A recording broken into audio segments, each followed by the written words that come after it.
Y este viernes en la ONU, el presidente de Ecuador, Rafael Correa, recibió la presidencia de los países del grupo de los 77. Ya son 134 países emergentes, entre los que se encuentra China, que buscan mayor cooperación política y económica. El mandatario ecuatoriano anticipó que uno de sus principales objetivos es luchar contra los paraísos fiscales. También hizo énfasis en la lucha contra la pobreza y el acceso a la ciencia y la tecnología. Mientras no se logre una justa distribución de la riqueza, no se resolverán los problemas sociales y mundiales.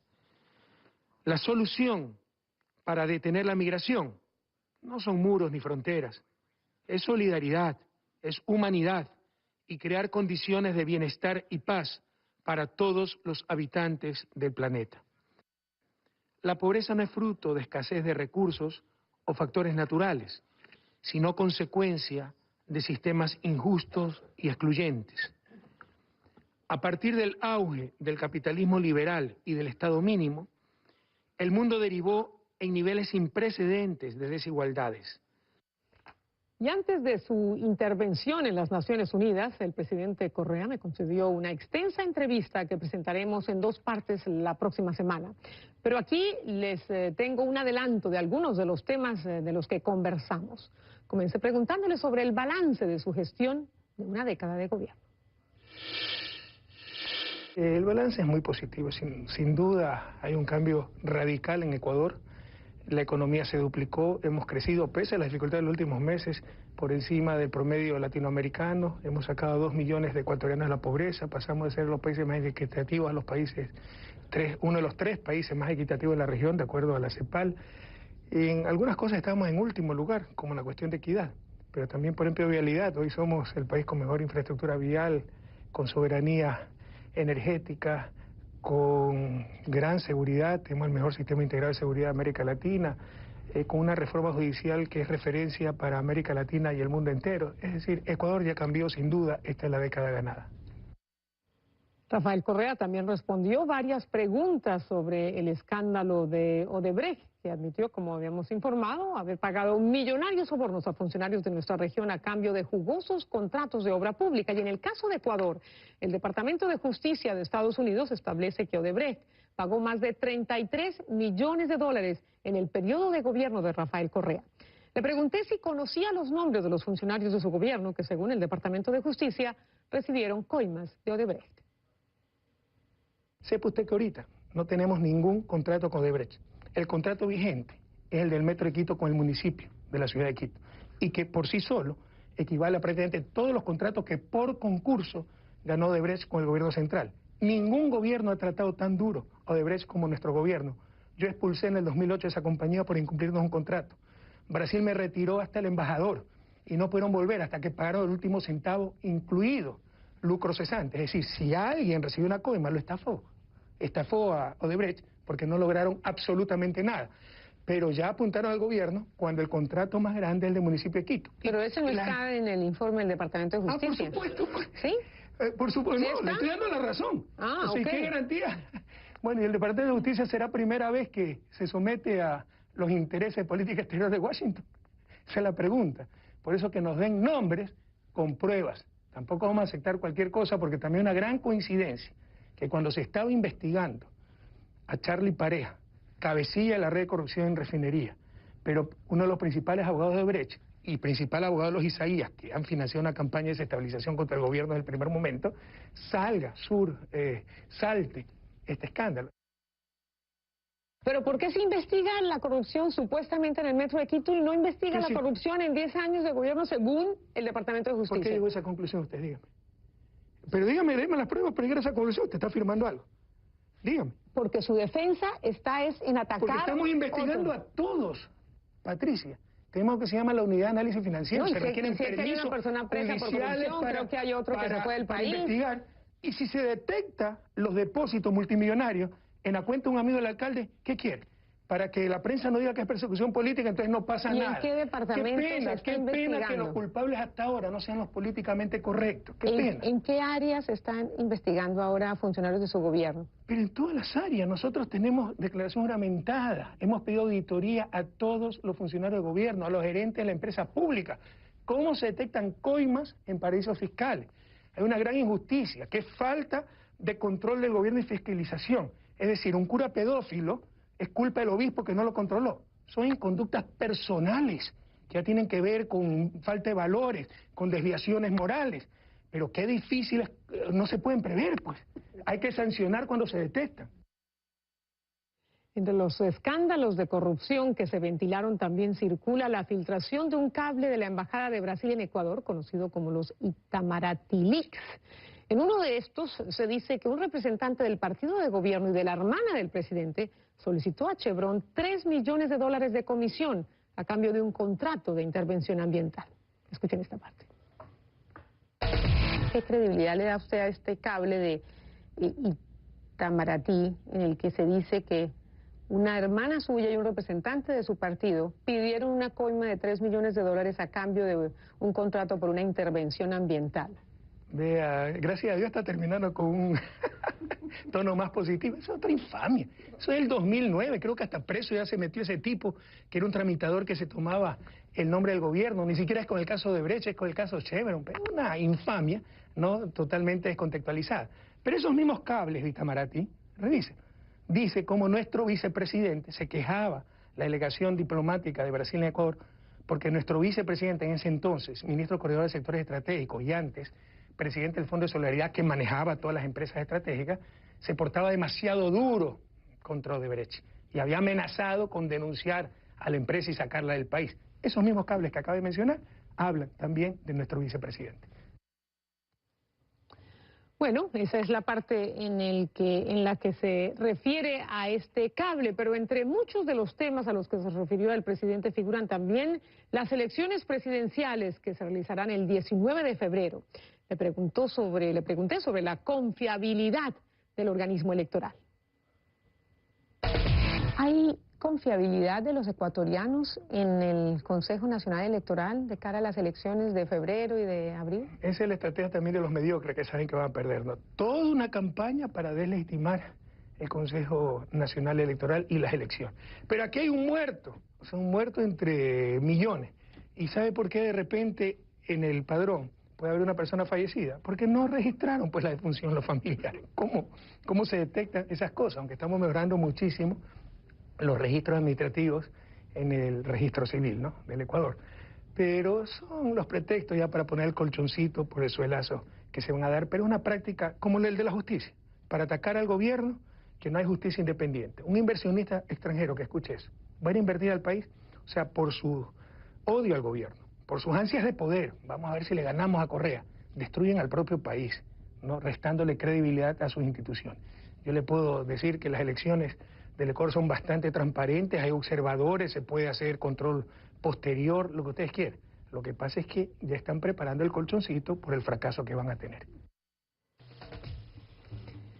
Y les reitero, les presentaremos la primera parte de esta entrevista el próximo lunes aquí en Panorama Mundial, y una parte en la que entre otros temas abordamos el tema económico y el tema del endeudamiento que enfrenta Ecuador. Y la segunda parte de esa entrevista la vamos a transmitir al próximo día, el martes. Después tendremos la entrevista completa en un programa especial de Patricia Yaniot Presenta.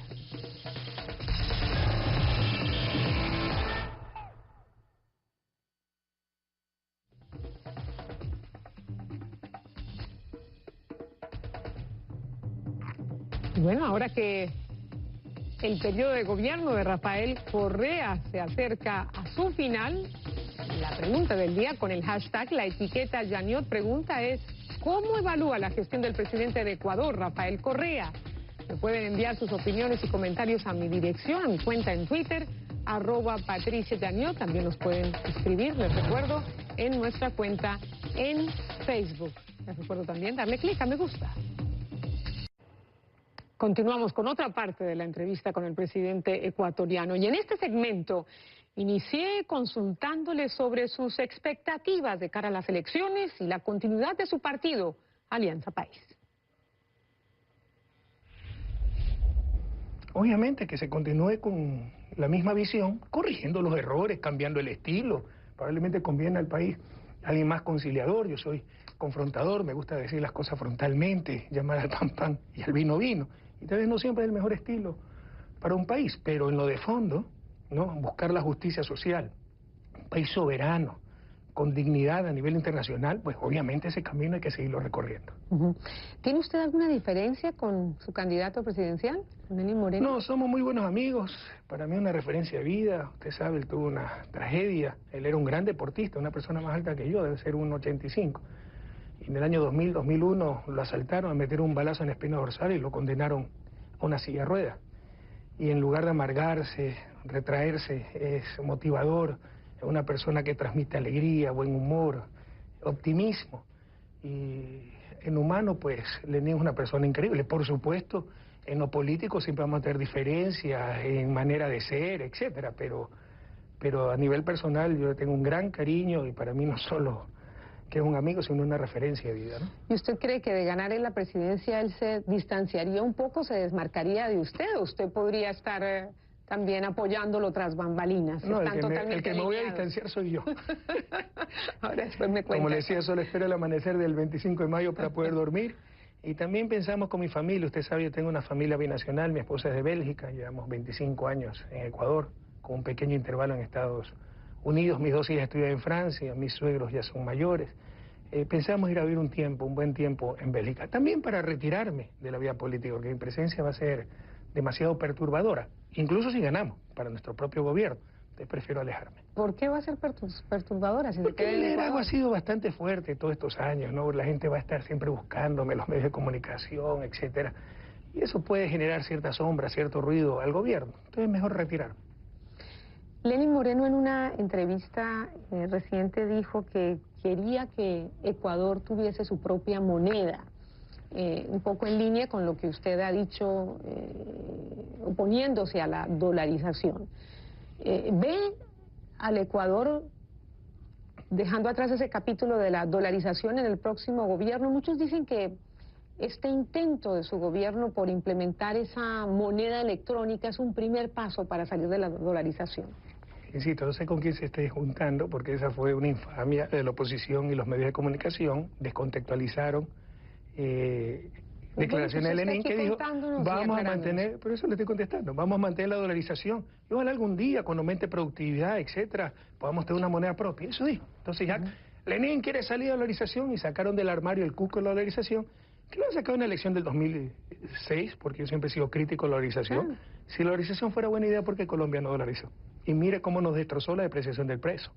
No pude responder porque no tenía moneda nacional. Lo sacaron en el 2009, lo sacaron en el 2013, lo sacaron en el 2017 y nuevamente fracasarán, como lo hicieron en las 3 veces anteriores. Eso demuestra falta de argumentos, pero yo le repito, técnicamente la dolarización fue un error histórico, nos ha costado sangre, sudor y lágrimas en esta situación tan difícil que hemos enfrentado, porque ha sido producto de choques externos, desplome el precio del petróleo, desastres naturales. Y lo que ha hecho la moneda nacional, la que utilizamos, el dólar, es apreciarse. Exactamente lo contrario de lo que recomendaba la técnica. Entonces fue un error histórico. Pero en economía hay cosas muy fáciles de hacer y prácticamente imposibles de hacer. Y obviamente el corto o mediano plazo sería un suicidio político, social, económico, intentar una salida de la dolarización, que no lo hemos intentado en estos 10 años, como usted tal vez manifestó. Por el contrario, si no hubiéramos aplicado las políticas que hicimos, hubiera colapsado la dolarización. Lo que hemos hecho es proteger el sistema dolarizador. Ahora, cuéntenme este interés de implementar este mecanismo del dinero electrónico, porque tengo entendido que es casi como una imposición a los bancos privados, y ¿por qué no dejar que los ecuatorianos decidan si quieren manejar su dinero en cash o en forma electrónica? ¿Cuál es el ¿Usted sabe hasta a qué se opuso la no es oposición, contrarrevolución que tenemos con el auspicio de ciertos medios de comunicación? Hasta las cocinas de inducción, que es un programa de ahorro energético, de eficiencia energética, que ha servido de ejemplo al mundo. El BID está encantado, lo lleva a todas partes del planeta como referencia de ahorro de energía, de eficiencia energética, de apoyo a la naturaleza. El BID nos ha dado crédito. Hasta eso se opusieron, que no, que es para sacar el subsidio del gas, así que nadie quiera cocinas de inducción, que son cocinas eléctricas altamente eficientes. Entonces hemos puesto a todo el tiempo. Sacamos el dinero electrónico en toda economía, ¿ya? Es bueno que aumente la velocidad del dinero, eso mejora eficiencia. Con dinero electrónico usted paga un celular al otro. Eso lo tiene Corea, lo tienen muchos países. Dijeron que era para salir de la dolarización. Y luego que es una campaña tremenda. Cuando empieza el dinero electrónico se rasgan la vestidura y dice, genera incertidumbre. No, ellos generaron la incertidumbre. Pero no podrán impedir la llegada del futuro. Ya tenemos centenas de miles de cuentas de dinero electrónico. Y lo que ha hecho la Superintendencia de Poder de Mercado, yo superintendente no lo veo hace meses, ¿no? Que es un ente autónomo de control para evitar poder de mercado, para evitar que se restrinja derechos a los consumidores en todos los ámbitos, desde la venta de Coca-Cola, pasando por, qué sé yo, telefónicas, continuando con bancos. Es decir, ustedes tienen que tener ese servicio. Los bancos están apelando, hay un lío, pero eso no tiene nada que ver con el gobierno. Y de hecho no estamos de acuerdo. Nuestro equipo económico dijo, no, la cuestión bancaria, regulación la decide la Junta Monetaria, pero y eso está en manos de la justicia. En manos de la justicia, presidente. Ahora regresamos al tema electoral. ¿Existe justicia independiente en Ecuador? Porque dicen que su secretario, el señor Jaque, es el presidente del Consejo de la Judicatura, que es la entidad de, o su ex, exacto, que es el que por lo menos destituye jueces. Sí. Y que cada vez que usted dice algo públicamente contra alguien, los jueces obedecen. Mire, usted también tiene que entender la psicología de la oposición y la psicología de la persona que le está pasando la información. No, pero es bueno, tiene una fijación conmigo. El 25 de mayo, cuando esté fuera del gobierno, va a perder su razón de vivir. Viven para odiarme. Van a escuchar la canción del Buki, si no te hubieras ido sería tan feliz, y se van a embriagar probablemente la pena, porque viven para odiarme, es una fija. Hay un eclipse solar, hay un eclipse lunar, también es culpa de Correa.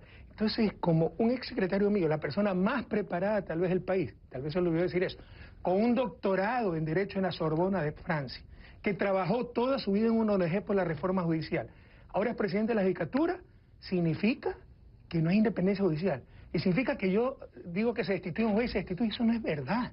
Sáquenme las pruebas, denme los nombres. Yo ni conozco a los jueces, se ganan ahora el puesto de juez. Ya no es reparto en el Congreso como era antes, ahora es por concurso de merecimiento. Y si porque alguien es amigo, no es enemigo, porque algunos creen que independencia de funciones es que el jefe de una función sea enemigo del otro, de la cabeza de la otra función. Si porque es amigo mío no hay independencia de la justicia, entonces Robert Kennedy con John F. Kennedy, pues con su hermano John F. lo nombra fiscal general de la nación, no había independencia de la justicia.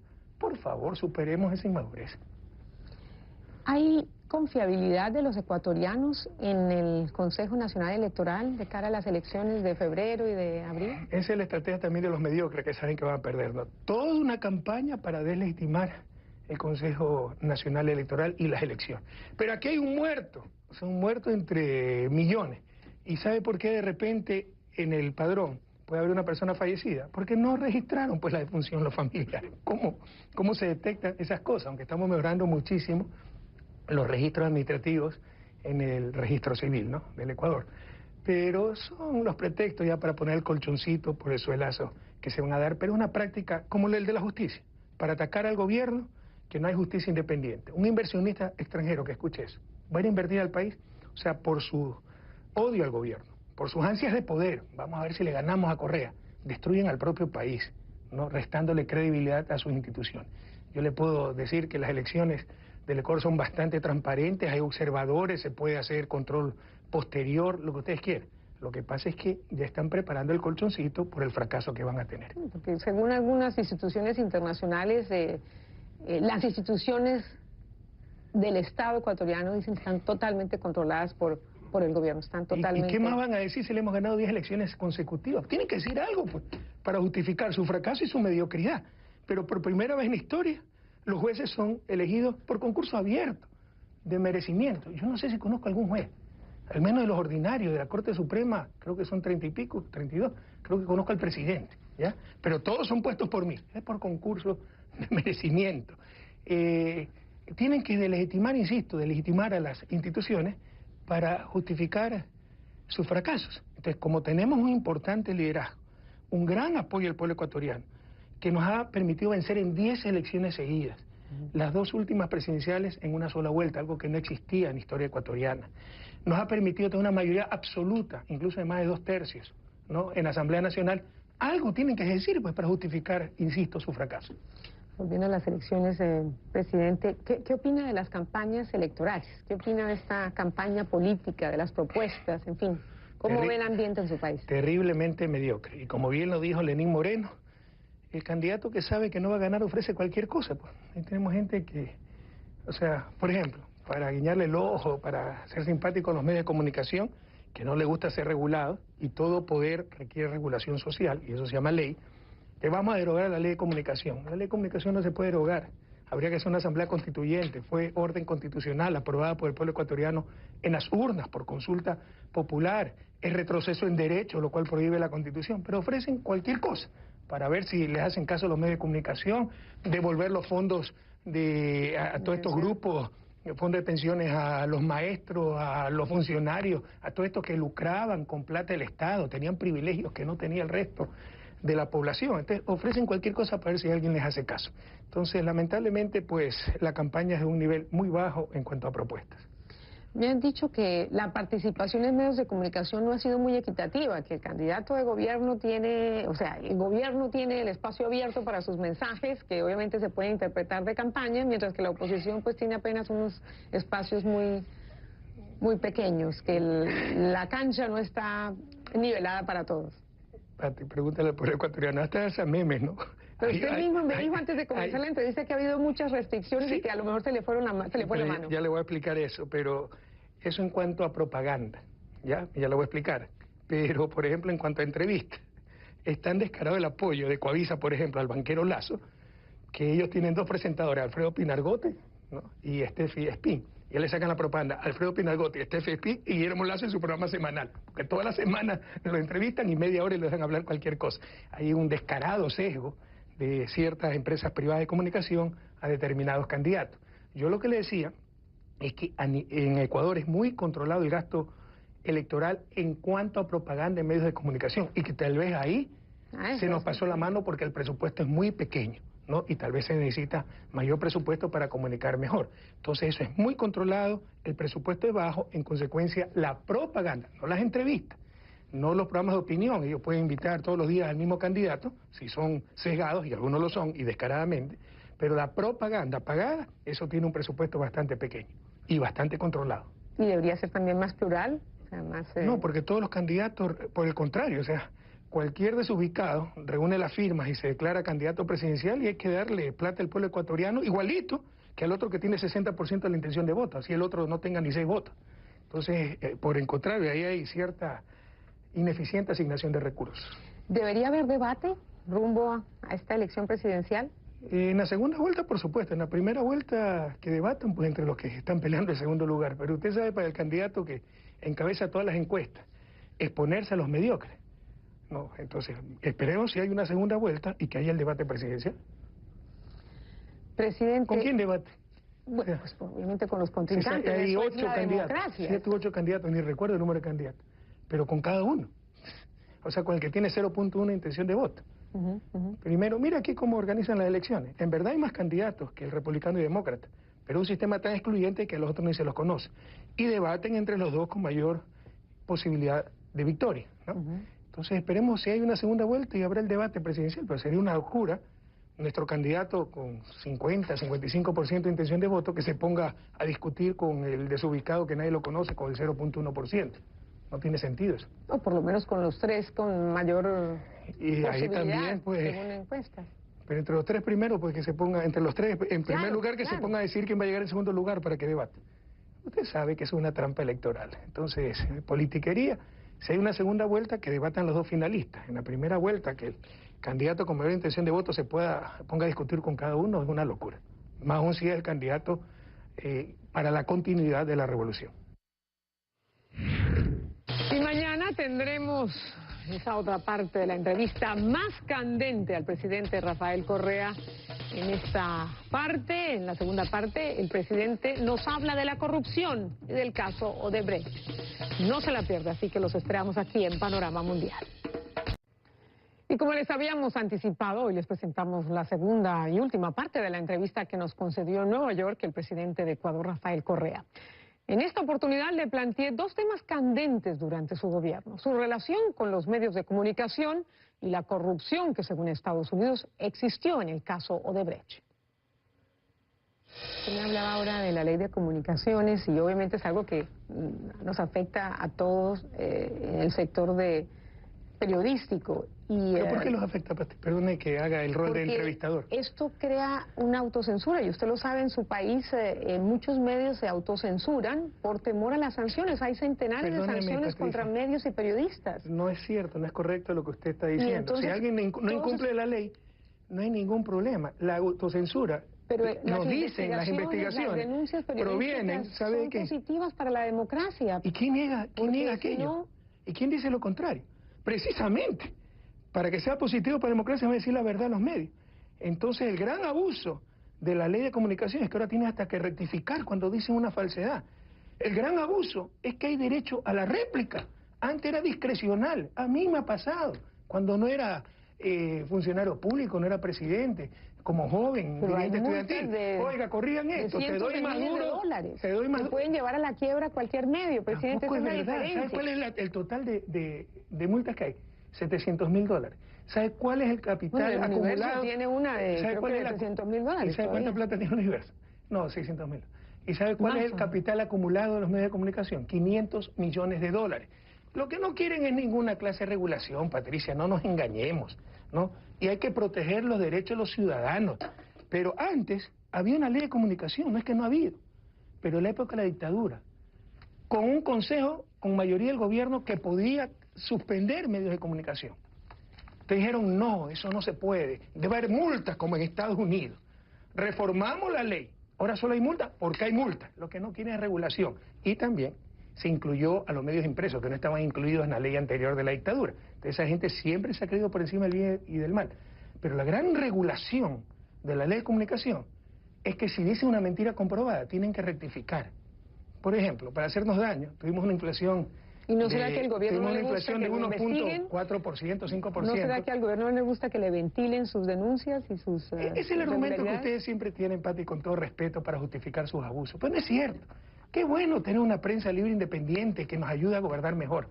Eso es vital para una democracia. Pero una mala prensa, corrupta, deshonesta, falta de profesionalismo, abusiva, es mortal para esa misma democracia. Y no se engañen. Revise, CNN, que haga una investigación.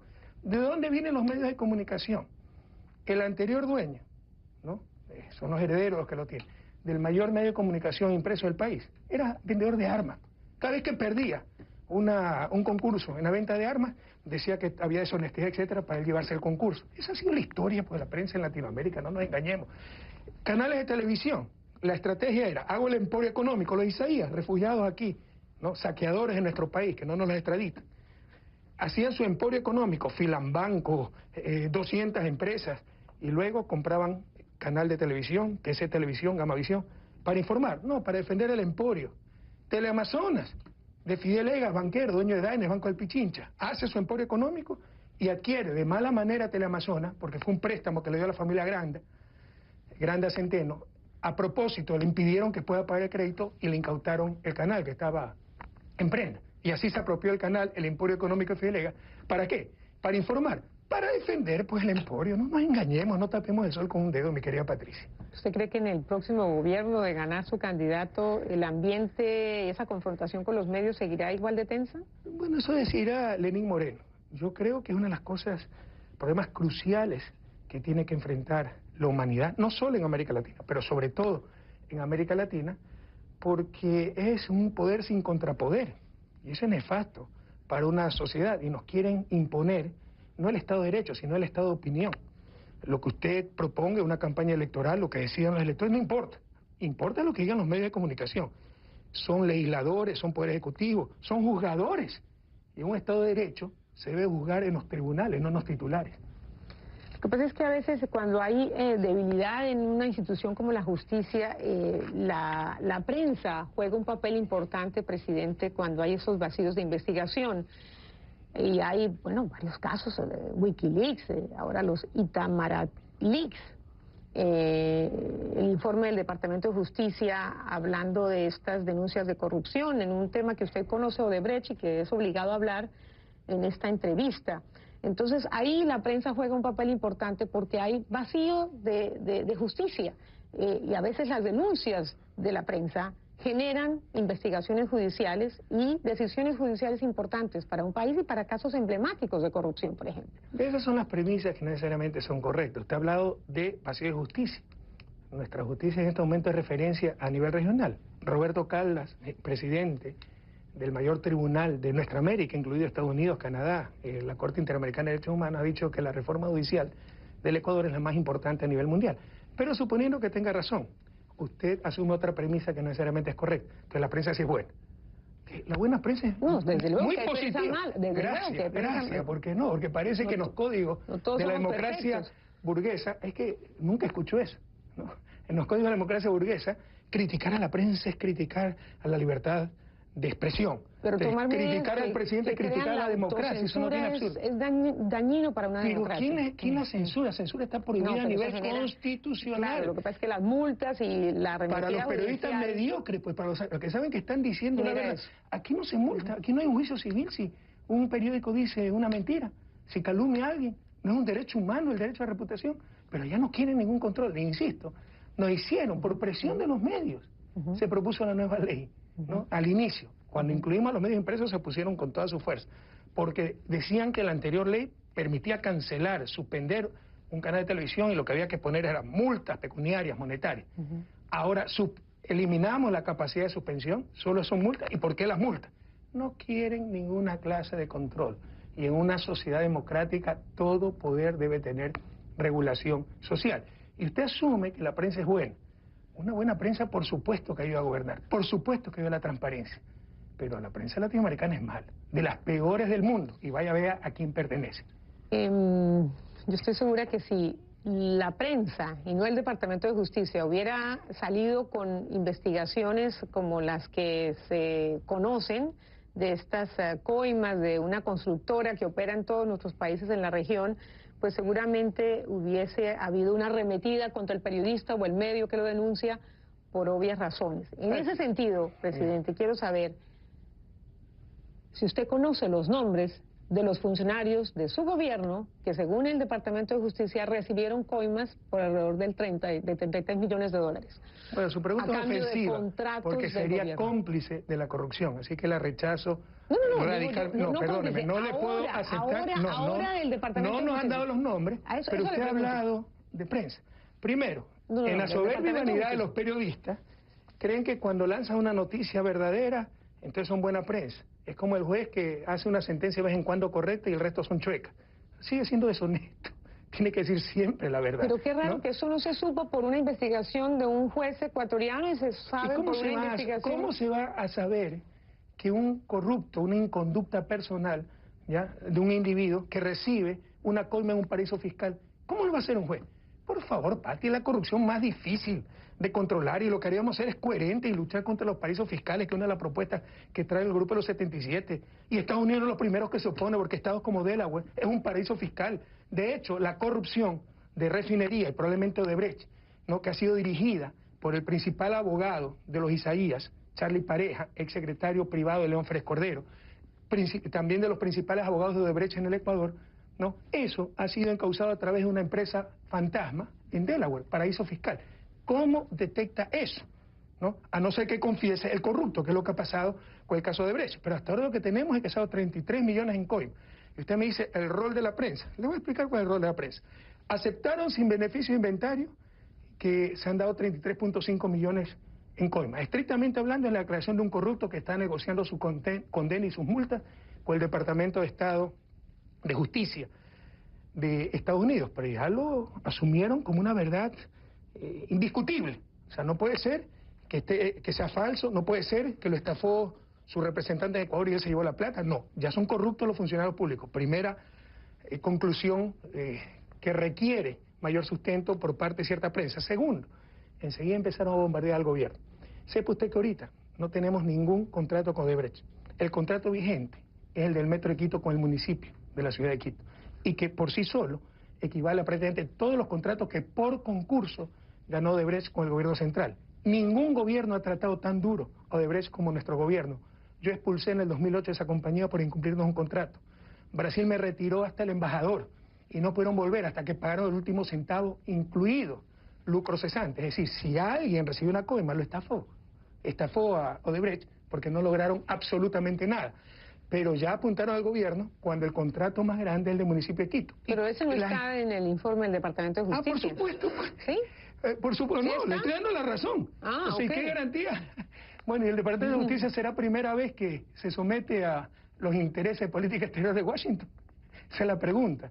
Por eso que nos den nombres con pruebas. Tampoco vamos a aceptar cualquier cosa porque también una gran coincidencia que cuando se estaba investigando a Charlie Pareja, cabecilla de la red de corrupción en refinería, pero uno de los principales abogados de Brecht y principal abogado de los Isaías, que han financiado una campaña de desestabilización contra el gobierno desde el primer momento, salte este escándalo. Así que hay que ser muy cuidadosos, que no den los nombres con las cuentas, como estamos haciendo nosotros. Empezamos a investigar y resulta que se descubrió que en 2014-2015, cuando se firman los contratos del Metro de Quito, un asesor ad honorem del alcalde de Quito tiene depósitos no explicados por 5 o 6 millones de dólares. Pero entonces ahí no dice nada su prensa libre e independiente. Está en todos los medios, porque lo leí, pero ¿por qué No, se a la fuerza. ¿Pero por qué se investiga la corrupción supuestamente en el Metro de Quito y no investiga la corrupción en 10 años de gobierno según el Departamento de Justicia? ¿Por qué llegó a esa conclusión usted? Dígame. Pero dígame, déme las pruebas para llegar a esa conclusión. Usted está afirmando algo. Dígame. Porque su defensa está en atacar... Porque estamos investigando a todos, Patricia. Tenemos lo que se llama la unidad de análisis financiero. No, se requieren permisos judiciales para investigar.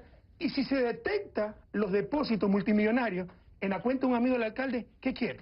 Para que la prensa no diga que es persecución política, entonces no pasa nada. ¿En qué departamento qué pena que los culpables hasta ahora no sean los políticamente correctos. Qué pena. ¿En qué áreas están investigando ahora funcionarios de su gobierno? Pero en todas las áreas. Nosotros tenemos declaración juramentada. Hemos pedido auditoría a todos los funcionarios de gobierno, a los gerentes de la empresa pública. ¿Cómo se detectan coimas en paraísos fiscales? Hay una gran injusticia, que es falta de control del gobierno y fiscalización. Es decir, un cura pedófilo es culpa del obispo que no lo controló. Son inconductas personales que ya tienen que ver con falta de valores, con desviaciones morales. Pero qué difícil es, no se pueden prever, pues. Hay que sancionar cuando se detectan. Lo que pasa es que llama la atención que en el caso del Metro de Quito, ustedes ya saben cuánto tienen en las cuentas y en qué cuentas y en qué años. Mientras que en el caso de 10 años para atrás no hay esos detalles específicos. El alcalde de Quito nos ofreció una entrevista y dijo que es una persecución política, que es una cortina de humo suya, atacarlo a él para esconder los escándalos de corrupción del gobierno. Bueno, entonces que nos diga qué cuentas hay que investigar, por favor, Patricia. Lo que usted dice no tiene sustento. La reacción del alcalde de Quito, que yo considero una persona honrada, creo que ha sido engañado, ¿ya?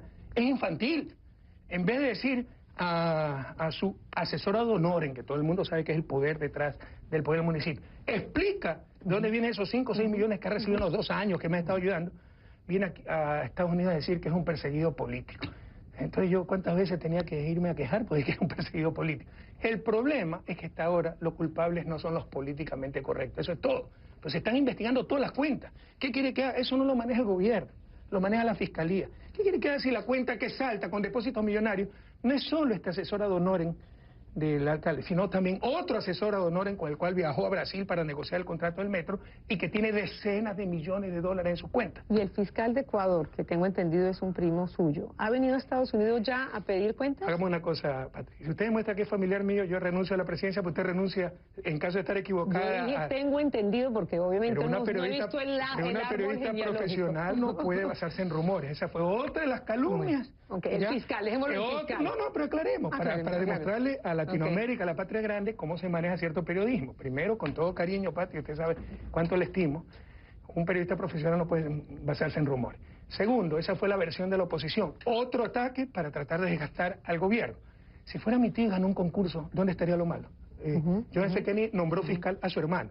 Allá, el fiscal no lo nombra el presidente, es concurso. Pero no es verdad. Bueno, no es nada para mí. Es hermano por parte de madre de unos primos de mi papá por parte de padre. O sea, nada que ver. Y yo lo conocí cuando fui ministro en el gobierno de Alfredo Palacio. Pero así son las falsedades y se repiten una y otra vez y ya son verdades incuestionables. ¿Va a venir a Estados Gracias Unidos por darme a la buscar? razón. ¿Ah? ¿Va a venir a Estados Unidos ese fiscal a Sí. pedir información, a ser un poquito más Oye, activo? somos los primeros, denos los nombres, pero con pruebas, porque tampoco vamos a aceptar que digan cualquier nombre 10 días antes de las elecciones, se va a demostrar que es falso, pero ya pasaron las elecciones, ya no somos tan ingenuos, ¿no? Pero no va a venir a Estados Unidos, ¿ustedes No, esperan? el fiscal está, ¿Sí? sí va a venir, Va a el fiscal venir. Chiribó. Y por favor, le reitero a CNN, el Departamento de Justicia, de los nombres denunciados por Odebrecht con pruebas, las cuentas, etcétera, para poder actuar con todo el peso de la ley. Volvemos con la última parte de esta entrevista al presidente de Ecuador después de la pausa. Enseguida.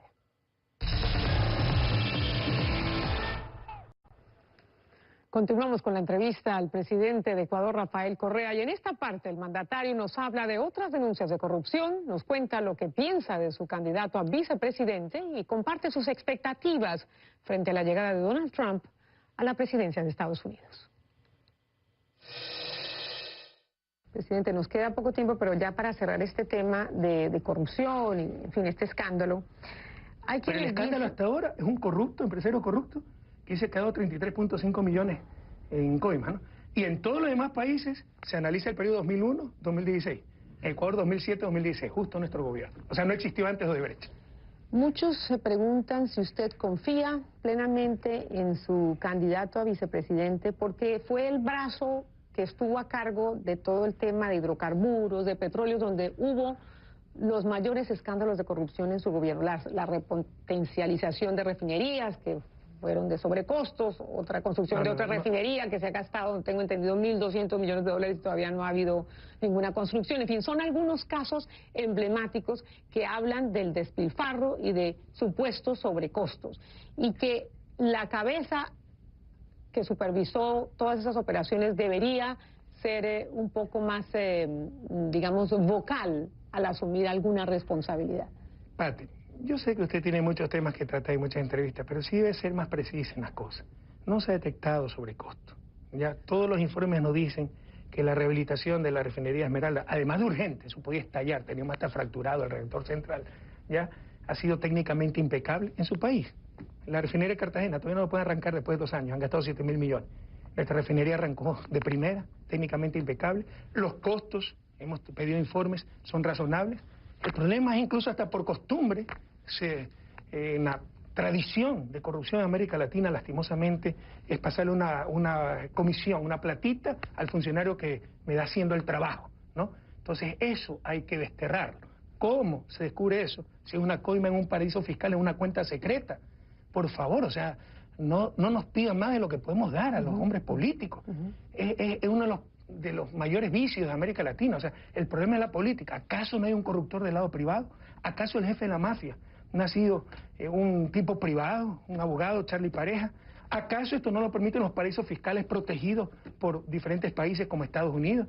Entonces, por favor, o sea, no hagamos politiquería con un tema tan sensible como es la lucha contra la corrupción. Nosotros hemos jugado la vida por evitar la corrupción. Pero ¿cómo previene esas inconductas personales y cómo las descubre, a no ser que confiese un mafioso o salgan los Panama Papers? Con respecto a Jorge Glass, yo pongo mis manos al fuego por Jorge, la persona más honesta que conozco. Él viene del periodismo, él hacía periodismo denunciando casos de corrupción, pero por politiquería, ya todo le quieren achacar a él. La otra vez salió en Chismografía, se llama la columna La Llorona, del periódico Estrella, La Estrella de Panamá, una nota diciendo que el secretario jurídico de la presidencia había ido a Panamá a tratar de ocultar un reporte contra Jorge Glass. No se imagina la difusión que le dieron a esa tontería los medios de comunicación. Ese periódico está investigado por lavado de activos, pero es la muestra de la falta de seriedad. Una cosa es responsabilidad política, todos tenemos responsabilidad política, claro, debimos, ¿ya? O sea, si un funcionario nuestro cometió un acto doloso, es responsabilidad nuestra. Otra cosa es la culpabilidad, y lo quieren culpar.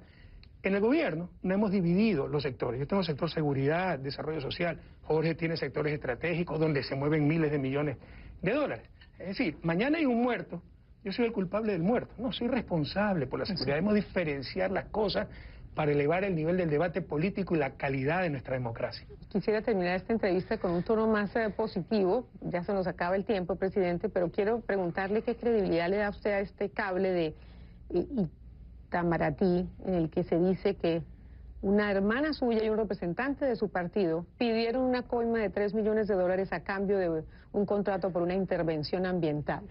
Vea, gracias a Dios está terminando con un tono más positivo. Es otra infamia. Eso es del 2009, creo que hasta preso ya se metió ese tipo, que era un tramitador que se tomaba el nombre del gobierno. Ni siquiera es con el caso de Brecht, es con el caso Chevron. Pero una infamia, ¿no? Totalmente descontextualizada. Pero esos mismos cables de Itamaraty, revisen, dice cómo nuestro vicepresidente se quejaba, la delegación diplomática de Brasil en Ecuador, porque nuestro vicepresidente en ese entonces, ministro coordinador de sectores estratégicos y antes presidente del Fondo de Solidaridad que manejaba todas las empresas estratégicas, se portaba demasiado duro contra Odebrecht y había amenazado con denunciar a la empresa y sacarla del país. Esos mismos cables que acabo de mencionar hablan también de nuestro vicepresidente. A esa parte sí le da credibilidad, ¿y a la otra? Es que el otro día se demostró que es falso. O sea, es un farsante que creo que hasta ya se lo metió preso. Y hemos tenido esos casos, 10, 20. Gente que se toma el nombre. ¿Ha conversado? Vengo de parte de, por supuesto, pues vengo de parte del presidente Correa, deme una coima. Y el tonto que da ya, pues es culpa de él. Porque nosotros, públicamente, yo le puedo mostrar grabaciones, encuentros de empresarios. Nadie me da una coima.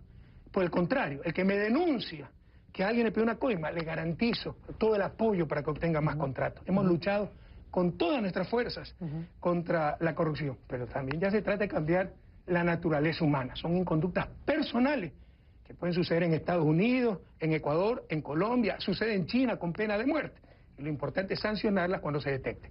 Y por último, presidente, ¿cuáles son sus expectativas frente, a ese nuevo periodo que se abre para Ecuador con las nuevas elecciones y también con el nuevo gobierno del presidente Donald Trump aquí en Estados Unidos? ¿En Ecuador o en Estados Unidos me está preguntando?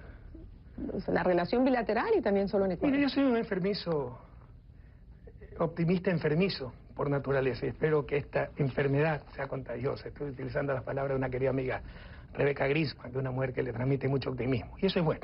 Yo también soy optimista, insisto, y espero que este optimismo enfermizo sea contagioso.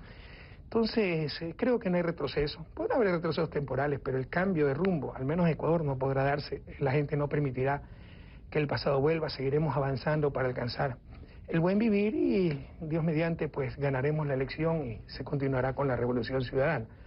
Con respecto a lo que pasaba en Estados Unidos, somos muy respetuosos de las decisiones soberanas de cada pueblo y rechazamos la injerencia en asuntos internos, peor aún en asuntos de elecciones, pero obviamente pues no compartimos absolutamente o casi nada con el presidente electo Donald Trump, pero es la decisión del pueblo norteamericano y la respetamos como el que más. Muchísimas gracias por su tiempo. Gracias. La extensa entrevista que nos concedió Rafael Correa en Nueva York el viernes pasado. Volviendo al caso de su hermana, de Perina Correa, la hermana del presidente, niega haber pedido una comisión de $3 millones. Además, ella dice que no conoce a Carlos García, quien en el cable mencionado aparece como protagonista de un video donde pide comisiones diciendo que es representante de Alianza País, el partido oficial, y también de la hermana del presidente. El cable de la diplomacia de Brasil, donde se menciona a Perina Correa y a Carlos García, tiene que ver con un caso de 2009. Según la hermana del mandatario, se está usando ahora en redes sociales para vincularla con el caso Odebrecht. García, por su parte, fue condenado en 2011 a 5 años de prisión y una multa de más de $600.000 en un caso de corrupción. Se dictaminó que se hacía pasar por asesor presidencial y usaba nombres cercanos a Correa para su beneficio. Tendremos la entrevista completa con el presidente Correa este domingo, les recuerdo, 22 de enero a las 7 de la noche, hora de Miami. Entonces los esperamos en el programa especial de 1 hora. Correa, las cuentas finales. Patricia Yáñez presenta.